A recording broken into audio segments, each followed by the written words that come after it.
आलसी मुर्गी और सोने के चावल का पाठ। एक खूबसूरत गांव में गिन्नी नाम की एक आलसी मुर्गी रहती थी। वह दिन भर बड़े पेड़ की छांव में आराम करती रहती थी। खेत के बाकी जानवर मेहनती थे, लेकिन गिन्नी हमेशा काम करने से बचती थी। वह दूसरों से खाना मांग लेती और अपने सारे काम करवाती। एक दिन जब गिन्नी यूं ही खेत में घूम रही थी, उसे चमकता हुआ सोने का चावल का दाना मिला। उत्सुक होकर उसने इसे पास ही रहने वाले बुद्धिमान मुर्गे गुरुजी को दिखाया। गुरुजी ने चावल का दाना ध्यान से देखा और कहा, गिन्नी, यह एक जादुई चावल है। अगर तुम इसे बोओगी और इसकी अच्छे से देखभाल करोगी तो यह सोने की फसल में बदल जाएगा, जो पूरे खेत के लिए काफी होगी। गिन्नी यह सुनकर बहुत खुश हो गई।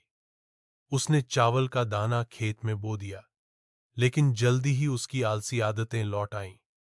उसने बत्तखों से खेत जोतने को कहा, गायों से पानी लाने को कहा और बकरियों से फसल की रखवाली करने को कहा।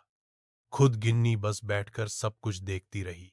जब फसल तैयार हुई तो गिन्नी ने सभी जानवरों को दावत पर बुलाया। उसने गर्व से कहा, देखो, मैंने कैसी शानदार फसल उगाई है। चलो, अब इसका मजा लें। लेकिन जैसे ही गिन्नी ने सोने के चावल का पहला दाना उठाया, वह अचानक गायब हो गया। घबराकर गिन्नी भागते हुए गुरुजी के पास गई और उनसे पूछा कि यह क्या हुआ। गुरुजी मुस्कुराए और बोले, यह चावल जादुई था, लेकिन यह सिर्फ उन्हें इनाम देता है जो मेहनत करते हैं। चूंकि तुमने इसकी देखभाल में कोई मेहनत नहीं की, इसलिए इसका जादू खत्म हो गया।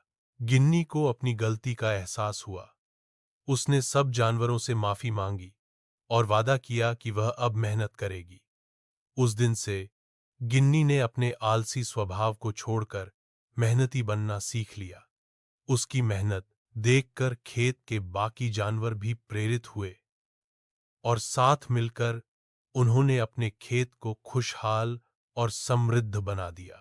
मेहनत और योगदान से ही सच्चा इनाम मिलता है, जबकि आलस का कोई फल नहीं होता। मेरे प्यारे दोस्तों, अगर आपको मेरा कंटेंट पसंद आता है तो कृपया मेरे YouTube चैनल को सब्सक्राइब करना न भूलें। आपके समर्थन के लिए बहुत बहुत धन्यवाद।